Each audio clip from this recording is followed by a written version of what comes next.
चुप रहे। मेरे अजीजों, मैं तमाशे वाली मजलिसों में जाने का आदी नहीं हूँ।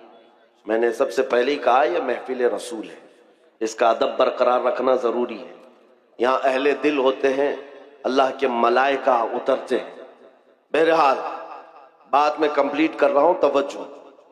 सफवान उमैर से कहता है मैं तुझे तलवार दूंगा जहर में बुझा करके, जा मदीने मोहम्मद सल्लल्लाहु अलैहि वसल्लम का कत्ल करके आ जा, तेरे ऊपर जितना कर्जा है सब मैं निपटा दूंगा और फिर माल भी दूंगा और तेरा बेटा भी आजाद हो जाएगा।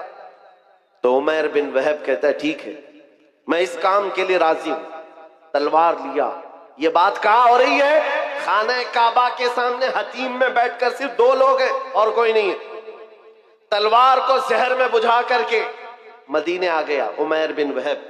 तवज्जो मेरे अजीजों, अब इश्क रसूल क्या है, नामूसे रसालत की हिफाजत क्या है, इस बात से सुनो। जब उमैर बिन वहब मदीने पहुंचता है मस्जिद नबवी के बाहर, लेकिन सामना किससे हो जाता है? हजरत उमर इब्न खत्ताब से, अमीरुल मोमिनीन। हुजूर पाक सल्लल्लाहु तआला अलैहि वसल्लम मस्जिद नबवी में है, हजरत उमर इब्न खत्ताब चंद सहाबा के साथ बाहर खड़े हैं। जैसे ही हजरत उमर ने उमैर बिन वहब को तलवार लटकाए हुए आते देखा, गजबनाक हो गए। सबसे पहले अपने साथियों से क्या कहा? खुजू हादल कल्ब, पकड़ो इस कुत्ते को। अब लोगों को ये लगता है आप बार बार तकरीर में कुत्ता कहते हैं, और कुछ लोगों को लगता है ये गाली आप देते हैं, सख्त जुमले बोलते हैं। मेरे अजीजों, हुजूर के दुश्मनों के लिए ये जुमला बोलना उमर इब्न खत्ताब की सुन्नत है। अमीरुल मोमिनीन उमर इब्न खत्ताब ने कहा खुजू हादल कल्ब, पकड़ो इस कुत्ते को। जाकर के सहाबा ने पकड़ लिया, उमैर बिन वहब को पकड़ लिया। हजरत उमर ने अपना गमछा निकाला और उसकी गर्दन में डालकर मरोड़ दिया और पकड़ के लाया। पूछा क्यों आया? क्योंकि बद्र में सामने लड़ने के लिए आया था और बेटा भी कैदी है। उसने कहा कि नहीं, बस मैं अपने बेटे से मिलने आया हूं, मैं अपने बेटे से मिलने आया हूं, मेरा बेटा तुम्हारे पास कैद है। हजरत उमर ने कहा तुम्हारा जवाब मैं बाद में दूंगा। अपने साथियों से कहा इसको पकड़ के रखो, पहले हुजूर से इजाजत लेकर आता हूं, इसका क्या करना है। हजरत उमर हुजूर पाक की बारगाह में आए, कहा या रसूल अल्लाह, उमैर बिन वहब आया है, शैतान कुरैश जिसने बद्र में काफिरों को भड़का कर लाया था, और मुझे उसकी नीयत अच्छी नहीं लगती। आशिक रसूल को बहुत दूर से खुशबू आ जाती है और दुश्मनों की महक भी आ जाती है। ये जो बदबू लेकर के आया हो कोई, आशिक रसूल समझ गया। उमर इब्न खत्ताब कहते हैं मुझे उसकी नीयत अच्छी नहीं लगती। हुजूर ने फरमाया उमर उसको अंदर तो आने दो, बाहर खड़ा करके रखे, अंदर तो आने दो। हजरत उमर ने गर्दन में इसी तरह गमछा डाल के खींचते हुए अंदर लाए। हुजूर ने फरमाया छोड़ दो। छोड़ दिया, वो तलवार भी हाथ में है। हुजूर ने पूछा उमैर बिन वहब कैसे आना हुआ? झूठ बोला, कहा मेरा बेटा कैदी है, आपके पास मिलने के लिए आया हूं। हुजूर ने फरमाया बेटे से मिलने आए हो तो तलवार लेके क्यों आए? बेटे से मिलने के लिए तलवार क्यों? तो दिखाने के लिए तलवार फेंक दिया। कहा इस तलवार से क्या होना है? तलवारें हमारे पास बदर में भी थी, लेकिन फतह आप ही की तो थी। बड़ी बड़ी बातें कर रहा था। हुजूर पाक ने फरमाया उमैर बिन वहब बताओ तो सही क्यों आना हुआ? कहा कह तो रहा हूं बस बेटे से मिलने आया हूं। हुजूर ने जलाल में कहा उमैर वो बात बताओ जो हतीम काबा में बैठकर सफवान के साथ करके आए हो। मक्का में बैठ करके जो तुम बात करके आए वो बात बताओ। मेरे अजीजों, बचा क्या था? बचा क्या था? उमैर बिन वहब का पूरा जिस्म कांपने लगा। कहा इसके आगे क्या बताऊं, बस गवाही देता हूं आप अल्लाह के सच्चे रसूल हैं। नारे तकबीर।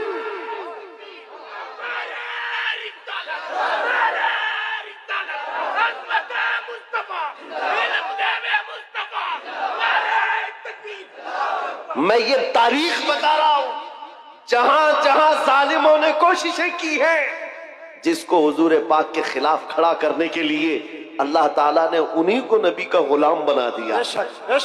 इसी को इकबाल ने कहा था हरम को मिल गए पासबां सनम खाने से। आज भी हम मायूस नहीं हैं। आज भी हमारे इधर उधर जितने भोंक रहे हैं, कल इनकी नस्लों में हुजूर के आशिक पैदा हो इंशाअल्लाह। हाँ, तुम मस्जिदों को तोड़ करके सोचते हो सनम खाने बना देंगे, इंतजार करो, वो वक्त भी आएगा जब तुम्हारे ही बच्चे इन दीवारों से अल्लाहू अकबर की आवाज भी लगाए, क्योंकि अल्लाह रब्बुल इज्जत की सदा है ये।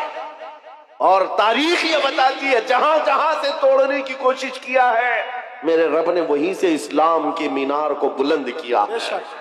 उमैर बिन वहब कत्ल करने आया है, जहर में बुझी हुई तलवार लेकर आया है। हुजूर का एक इशारा था कि तलवार गिरी, जिसमें कपकपी आ गई, और उसके बाद बचा क्या था? फिर जिंदगी भर हुजूर की गुलामी में आपने काटी है पूरी उम्र।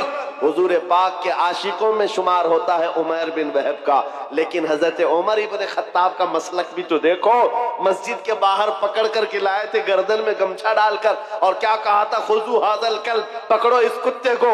लेकिन जैसी हुजूर की मोहब्बत में आ गए उमैर बिन वहब, आए गले लगा लिया, सीने से सीना लगाया, और उसके बाद बाहर लेकर के गए और सहाबा से कहते हैं, सुनो मेरे साथियों, थोड़ी देर पहले मैं खिंजीर से ज्यादा बदतर इसको समझता था, लेकिन तुम गवाह है ना, आज मैं इसको अपने हकीकी बेटे से ज्यादा मोहब्बत करता हूं। इसलिए कि मोहब्बत का पैमाना सिर्फ इश्क रसूल है, हुजूर की मोहब्बत है। नारे तकबीर, नारे रिसालत। मेरे अजीजों, ये बात समझ करके चलो, जहां जहां से जालिमों ने मिटाने की कोशिश की है, रब तबारक व तआला ने वहां से इस्लाम के मीनार बुलंद की। एक बार ऐसा भी हुआ, अभी मैंने शुरू में कहा था, वो जुमला फिर से आपको दोहराता हूं। मेरे अजीजों, मक्का में एक दिन ऐसा भी आ गया कि एक पत्थर की मूरत बोलने लग गई, बुत बोलने लग गया, और बुत की पुजारियों के वारे नहीं आ रहे। होता है ना, कभी दूध पी रहा है, पानी पी रहा है, वो कोई भी कहीं से पिला रहा है, कहीं से पाइप लगा रहा है, लेकिन ये भी अकीदत से जुड़ी हुई बात है। लोग इसको भी पता नहीं क्या क्या बनाते हैं। हाँ, बहुत सारे जगह पर हमने सुना है कि आज भी कई मूर्त ऐसे हैं जो लड्डू भी खाते हैं, पेड़े भी खाते हैं। मक्का में ऐसा हुआ था। अरे लड्डू नहीं खा रही थी मूर्ति, दूध नहीं पी रही थी, सीधे बात कर रही थी। बात कर रही है, मामूली बात नहीं है, पत्थर की मूर्ति बात कर रही है, और वो भी हुजूर के खिलाफ। नौजुबिल्लाह, हुजूर के खिलाफ बात कर रही है। अब पुजारियों को इससे बड़ा क्या, सबसे बड़ी दलील थी, जो पूजा करने वाले थे सबको बुलाया, आओ आज हमारा खुदा सच्चा साबित हो गया। सबको जमा किया, आओ देखो मोहम्मद की हकीकत हमारा खुदा बता रहा है। जो भी आता लोग जमा होते, वो पत्थर बोलने लगता नबी पाक सल्लल्लाहु अलैहि वसल्लम की शान के खिलाफ। माअज़ल्लाह हुजूर की गुस्ताखी कर रही थी पत्थर की मूरत। सब आए। अब सहाबा जो थे, ईमान वाले थे, इनके दिलों में भी ये बात आई। ऐसे कभी हालात आए तो नर्वस होने की जरूरत नहीं। सब डरे कि क्या पत्थर की मूरत बोल करके उनके अकीदों को मजबूत कर रही है।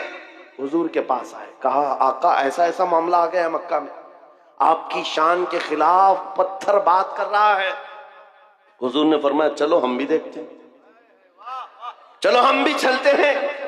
हुजूर पाक सल्लल्लाहु ताला अलैहि वसल्लम अपने सहाबा के साथ आए। अरे बड़ा मजमा था, पत्थर बोल रहा हो तो कितने लोगों में वैसी न्यूज फैल जाए, और सब देखने के लिए आ गए, सब जमा हो गए। और उनकी तो ईद थी, हमारी तो ईद है। खुदा बोल रहा है, खुदा बोल रहा है, जिसकी इबादत करते थे वो बोल रहा है।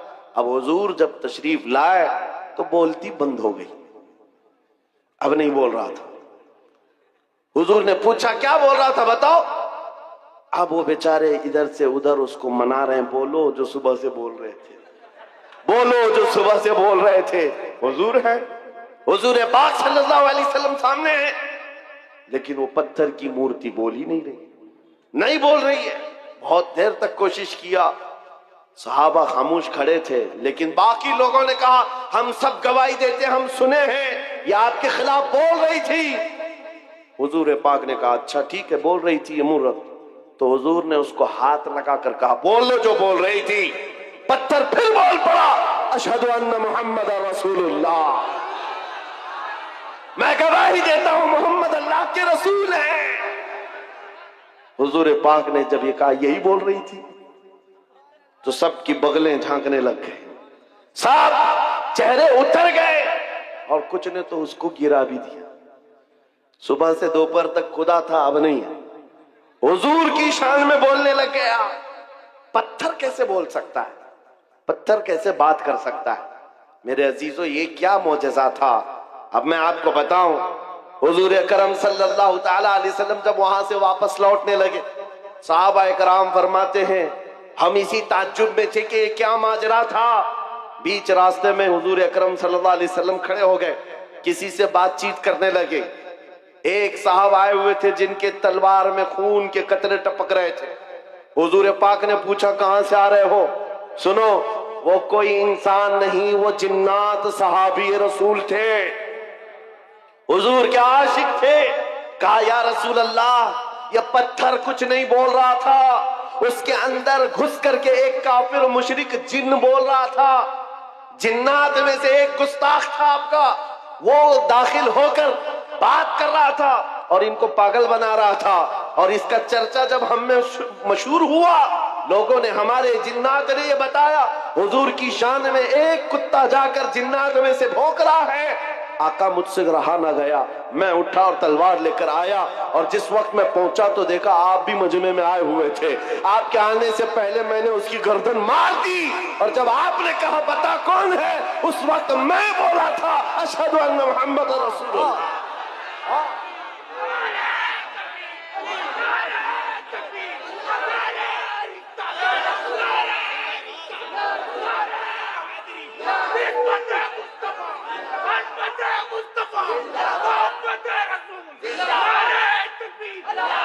इस्लाम की फितरत में कुदरत ने वो लचक दी है, जितना ही दबाओगे उतना ही वो उभरेगा। कोशिश जहां जहां करके देखा है इन्होंने, हर जगह पर अल्लाह करीम मीनारे नूर को और बुलंद फरमाता है। बगदाद में भी ऐसे ही हुआ था, ततारियों ने हमला किया था। ततारी एक जमात है, पूरे मुसलमानों को काट कर रख दिया था और खोपड़ियों से मीनार बनाया था। दरियाए दजला के पानी को मुसलमानों के खून से लाल कर दिया था। और दरबार में एक बार ततारियों के बादशाह ने एक ईसाई पादरी को बुलाया था और चंद मुसलमानों को जंजीर में बांध करके उसके दरबार में खड़ा किया था। पीछे हाथ बंधे हुए उलमा हैं, मोमिनीन की जमात है, लेकिन एक ईसाई पादरी को बुलाया और कहा इनके नबी की शान में खूब गालियां दो और इनको जलाओ, इसलिए कि दुनिया को अच्छी तरह से मालूम है इनको काटने से मारने से उतनी तकलीफ नहीं होती, इनके नबी के खिलाफ बोलो तो ज्यादा तकलीफ होती है। आज भी वही हाल है, आज भी यही हाल है। ये दुनिया जानती है हम अपने ऊपर आए हुए जुल्म को सह लेते हैं, लेकिन हुजूर के नाम पर एक जुमला भी सहने की ताकत नहीं रखते। ये ईमान है हमारा, ईमान है। जब वो ईसाई पादरी दरबार में, भरे दरबार में भौंकने लगा हुजूर की शान, पता है उस वक्त क्या हुआ था? बादशाह का एक पाला हुआ कुत्ता, जिसको सोने की जंजीर से बादशाह बांधता था, ट्रेंड कुत्ता है, आवारा कुत्ता नहीं, पाला हुआ। और पाले हुए कुत्ते हर चीज जानते हैं। वो कुत्ता वहीं से भौंकने लगा पादरी के ऊपर और लोगों ने कहा पादरी को कि चुप हो जा, बादशाह का कुत्ता नाराज हो रहा है। पादरी ने कहा मेरे कलाम में, मेरे बयान में उससे इसका क्या ताल्लुक है? कुत्ता क्या समझ रहा है?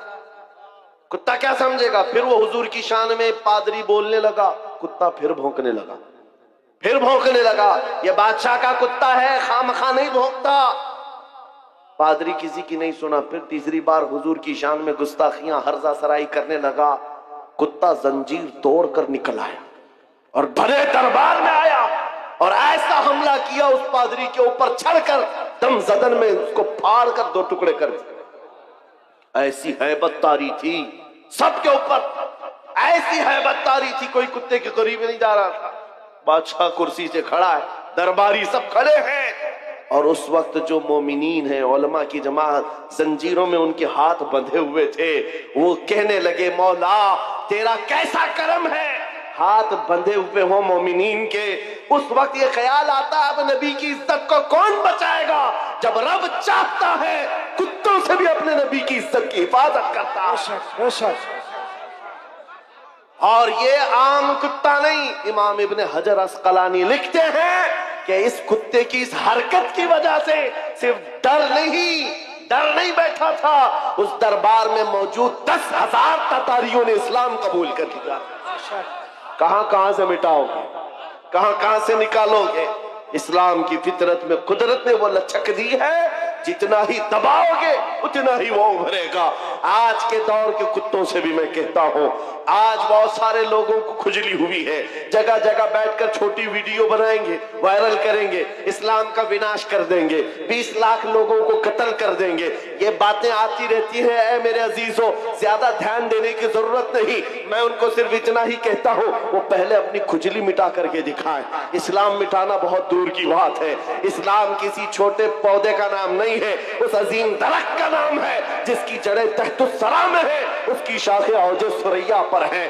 तुमसे बड़े बड़े भी आए और सड़े सड़े भी आए, चंगेज भी आया, हलाकू भी आया, पता न जाने कितने आए, जिनके डिक्टेटरशिप का हाल ये था 50 लाख लोगों के कातिल भी हमारे ऊपर हुकूमत करके चले गए, इस्लाम का पाल बाका भी नहीं कर सके। आज भी इस्लाम फल रहा है, फूल रहा है, और 5 साल की नशेड़ी हुकूमतें अगर ये सोच ले कि हम इस्लाम का खात्मा कर देंगे, विनाश कर देंगे, ऐसा कभी नहीं होगा।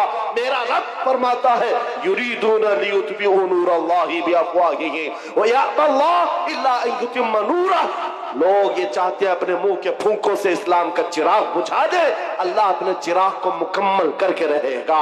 मैं ये कहता हूं, जमीन ऊपर जा सकती है, आसमान नीचे आ सकता है, मगर मेरे रब का फरमान झूठा नहीं हो सकता। अकीदा है कि नहीं तुम्हारा? हुजूर पाक सल्लल्लाहु ताला अलैहि वसल्लम के नाम पाक को अल्लाह ताला सलामत रखेगा। ये आज हमारा इम्तिहान है, हमें देखा जाएगा हम कितने हौसले वाले, हम कितने जज्बे वाले अपने नबी पाक के लिए। मेरे अजीजों, आज तो लोगों को बात करने में भी दिक्कत होने लग गई, सोचने लग गए अगर हुजूर पाक की अजमत और उनके नामूस पर बात करूं, कल को केस ना हो जाए, मुकदमे हो जाए, और फिर मुझे पता नहीं क्या क्या सजाएं होंगी। ऐ नौजवानों, इन सब मसाइल को क्यों सोचते हो? क्या तुमने बिलाल हबशी की तारीख नहीं पढ़ी है?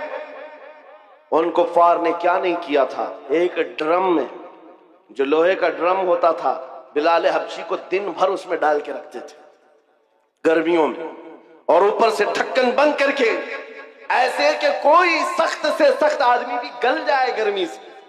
फिर शाम को निकालते, पूछते, बता बिलाल तेरा खुदा कौन है? बिलाल हबशी कहते, मेरा खुदा अल्लाह है, मेरा रसूल मोहम्मद है सल्लल्लाहु अलैहि वसल्लम। उनका अज़्म, उनका इस्तिक़लाल, उनकी जमी हुई ये ताकत चंद सालों की बात थी।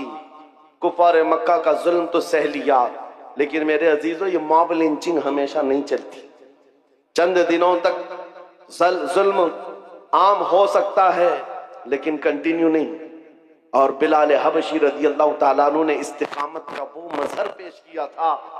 फिर आपको पता है 6 हिजरी में जब मक्का फतह हुआ, हुजूर पाक सल्लल्लाहु अलैहि वसल्लम 10,000 सहाबा के साथ मक्का में आए थे, और पहली नमाज हरम पाक में पढ़ी जा रही थी ऐलान के साथ। तो उस वक्त अल्लाह के नबी ने अजान देने के लिए काबे की छत पर बिलाल हबशी को चढ़ाया, ताकि दुनिया ये देखे, जिसको तुम गलियों में रस्सी डालकर खींचते थे, हुजूर के नाम पर जिसको तुम कोड़े मारते थे, हुजूर के नाम पर जिसको तुम सिल पर सुलाते थे, गरम रेत पर सुलाते थे, अंगारों में दहकाते थे, आज उस बिलाल को रब ताला ने काबे की छत पर पहुंचाया। नाम है मुस्तफा पर जो जख्म खाता है, मौला उसको बुलंदियों पर ले जाता है। मेरे अजीजों, मिटेगा नहीं ये नाम। जो मिटाने आए वो मिट जाएंगे, मिट गए, मिटते हैं, मिट जाएंगे। आधा तेरे, न मिटा है न मिटेगा कभी चर्चा तेरा। आपको पता है ना, वो कहां गया? लखनऊ से निकला हुआ कुत्ता जिसने नाम बदल लिया था, अखबारों में देखा होगा, धर्म भी बदल लिया, कहा कि मेरा नाम आपसे ये है, मेरा धर्म भी ये है, कशका लगा लिया, धोती पहन लिया, लाल कपड़े पहन लिया, 6 महीने पंडितों के पीछे चाटते हुए घूमता रहा। उसके बाद ये वो कौम है जो अपने कास्ट के अलावा दूसरी कास्ट को बर्दाश्त नहीं कर पाती, तुझे कहां से बर्दाश्त करती? किक मार करके निकाल दिया। और 6 महीने के बाद ये बेचारा धोबी का कुत्ता न घर का न घाट का, बीच में रह गया। दीन भी छूटा, घर भी छूटा, नाम भी गया, और उधर भी नहीं अपनाया किसी ने। और आप जान बचाने की भीख मांगते हुए खड़ा हो गया कि मेरी जान की हिफाजत करो, मेरी जान की हिफाजत करो। ये जिल्लत, ये रुसवाई। मेरे इमाम ने, बरेली के ताजदार ने 100 साल पहले कहा था, या रसूल अल्लाह, जो तेरे दर से यार फिरते हैं, दर बदर यूं ही खार फिरते हैं, दर बदर यूं ही खार फिरते हैं। तुमने ये सोचा था कि मीडिया के ये दलाल तुम्हें हॉट कुर्सी पर बिठाकर इज्जत देंगे? अरे 4 दिन तुम्हें ये हॉट टॉपिक पर बिठाकर डिस्कस तो कर लेंगे, तुम्हारी आओ भगत कर लेंगे, लेकिन इनके दिन भी कितने हैं, इनके दिन भी कितने मौसम के दिन हैं। इनका हाल भी वही है जो बैलगाड़ी के नीचे चलने वाले कुत्ते की तरह है। हाँ, वो कुत्ता क्या सोचता है, पूरी गाड़ी मैं चला रहा हूं। ये सारी चीजों का हाल यही है। हुकूमत है तो इनको लगता है सब कुछ अपना है। अरे गाड़ी निकल जाएगी तब पता चलेगा कुत्ता अकेला है।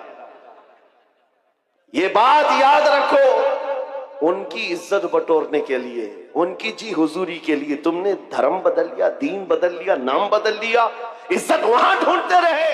अरे नादान, एक बार मेरे मुस्तफा का नाम लिया होता, एक बार हुजूर पाक को मोहब्बत से पुकारा होता, अल्लाह करीम पूरी कायनात के दिलों में तेरी मोहब्बत डाल देता।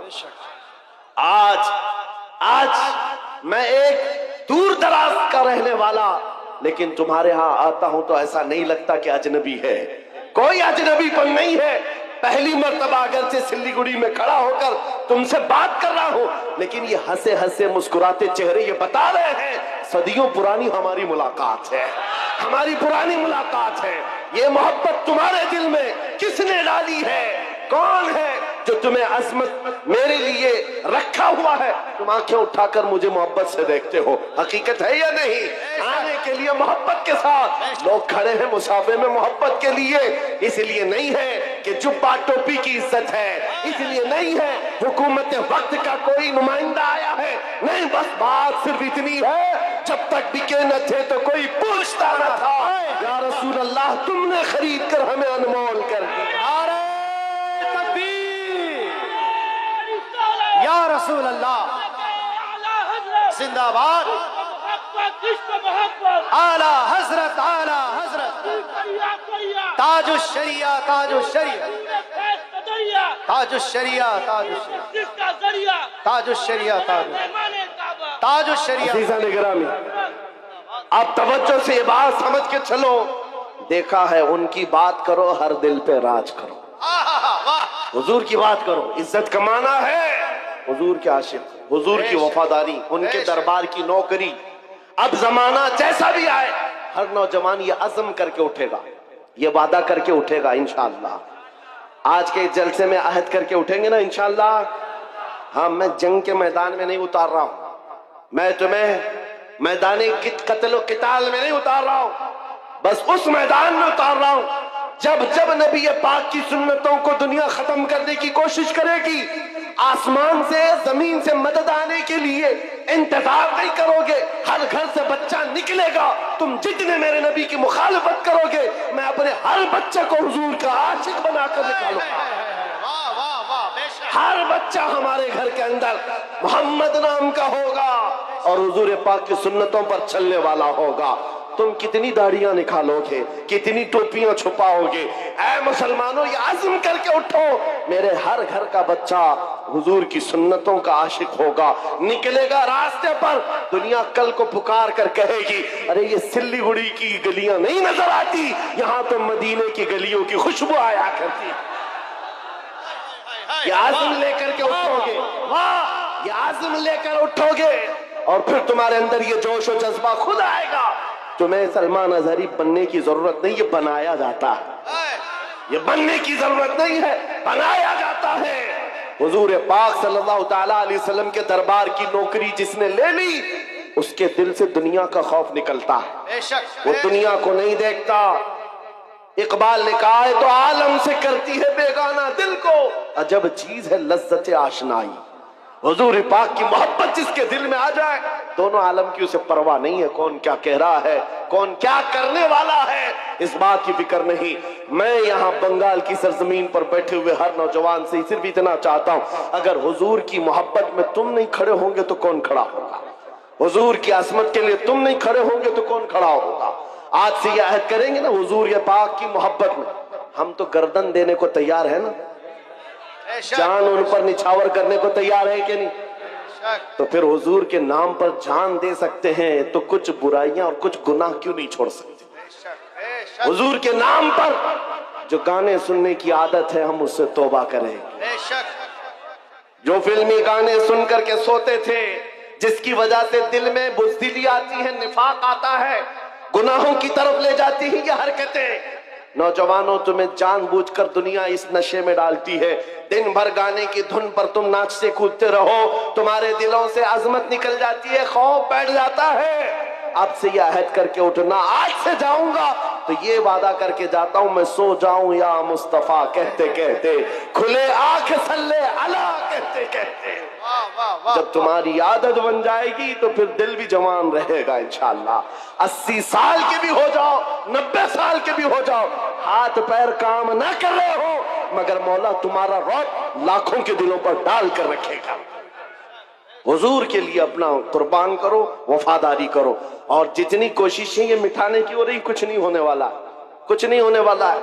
इस्लाम था, इस्लाम है, इस्लाम था, इस्लाम है, इस्लाम हाँ, ये सुबह क़यामत तक इसको रहना है। हमारा और तुम्हारा इम्तिहान आया हुआ है। इस्लाम का कुछ नहीं होगा, कुरान का कुछ नहीं होगा, मेरे नबी पाक की अजमत का कुछ नहीं होगा। उनकी तारीफ बोलने वाले तारों से भी ज्यादा है, हुजूर की तारीफ करने वाले सितारों से ज्यादा हैं, और गुस्ताखी करने वाले उंगलियों पे गिने जा सकते हैं। और बस उनकी तादाद इतनी है, हर जमाने में रहे, और उसके बाद फिर ऐसे खो जाते हैं, किसी अखबार के कोने में भी उनका नाम नहीं मिलता, कहीं नहीं मिलता। आज वो दिल्ली में बैठकर गाजियाबाद में डासना का वो पाखंडी भौंकता था, कुछ नौजवानों को तो पता होगा, लेकिन आने वाली नस्ल को पूछना, इनको पता भी नहीं रहेगा, इनको पता भी नहीं रहेगा। लेकिन आने वाले बच्चों को पूछना, ये किसने कहा है मुस्तफा जाने रहमत पे लाखों सलाम, हर बच्चा कहेगा बरेली के इमाम ने कहा। नारे तकबीर, नारे रिसालत, मसलके आला हज़रत, सलाम की तारीफ करने वालों को अल्लाह ताला खत्म नहीं करता। हसन बिन साबित आज भी लोगों के दिलों में जिंदा है, जो हुजूर की तारीफ करते थे वो जिंदा हैं। शरफुद्दीन बूसीरी, जिन्होंने कहा था मौला या सल्ली व सल्लिम दाइमन अबदा अला हबीबिका खैरिल खल्क़ि कुल्लिहिम, आज भी उनका कसीदा जिंदा है कि नहीं है? उनका कसीदा पढ़ा जाता है कि नहीं पढ़ा जाता? शरफुद्दीन बूसीरी का कसीदा याद है लोगों को। सादी शिराजी ने कहा था बलगल उला बि कमालिही कशफत दुजा बि जमालिही हसनत जमीउ खिसालिही सल्लू अलैहि व आलिही। आज भी ये जुमले मशहूर हैं, लोगों को याद हैं। अबू जहल क्या भोंकता था किसी को याद नहीं, उतबा शैबा क्या बोलते थे किसी को याद नहीं, ये दिल्ली लखनऊ के कुत्ते क्या भौंकते हैं आज क्या कल भी किसी को याद नहीं रहेगा। कल आने वाली नस्लों को अगर कोई बात याद रहेगी, ये याद रहेगी, सरवर कहो कि मालिको मौला कहो तुझे, बागे खलील का गुले ज़ैबा कहो तुझे, अल्लाह रे तेरे जिस्म मुनव्वर की ताबिशे, ऐ जाने जाम में जाने तजल्ला कहो तुझे, तेरे तो वस ऐबे तनाही से है बरी, हैरान हूँ मेरे शाह मैं क्या क्या कहूँ तुझे। लेकिन रज़ा ने खत्म सुखन इस पे कर दिया, खालिक का बंदा खल्क का आका कहो तुझे।